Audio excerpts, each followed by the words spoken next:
Agar yetarlicha pulim bo'lganda, nima kosmetologik protseduralar qilgan bo'lardim. Birinchisi RF lifting. Bu именно mana shu menda hozir qolgan rubsiyalarga juda ham yaxshi yordam beradigan, и как бы yuzdagi nerovnoslarni ketkazib beradigan, lifting effektlar beradigan, yuzni в целом yaxshi qiladigan protsedura. O'sha ishni qilgan bo'lardim.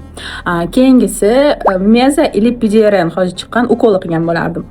Chunki u ham yuzni естественно yaltirashiga juda ham yaxshi yordam beradi. Keyingisi labimga liba 0.5, 0.25 filler qildirgan bo'lardim. Chunki labimda asimetriya bor. O'sha asimetriyadan chunki menda qanaqadir kompleks bor, shuni to'g'irlagan bo'lardim. И потом botoks. Обязательно botoks peshanada. Уже meni yoshimda menimcha уже botoks qildirish kerak. Botoks qildirgan bo'lardim. Botoksdan tashqari bilmayman, esimdan chiqib qoldi. Bo'yinga qilishadi. Qanaqadir protsedura imенно shu tizig'i yo'qotishga. O'sha protsedurani ham qildirgan bo'lardim. Bu narsalar nechta pul turadi bilmayman. Bularning hammasi kosmetik protseduralar. Yaxshi kosmetolog topish kerak. Lekin to'g'risini aytsam, puldan oldin duxim yo'q. Pulni yig'ib olishim mumkin, как-то собрать qilishim mumkin. Chunki bilan RF liftingni bilaman. 2 million bittasi, uni 5 tami, 10 tami nechtadir olish kerak.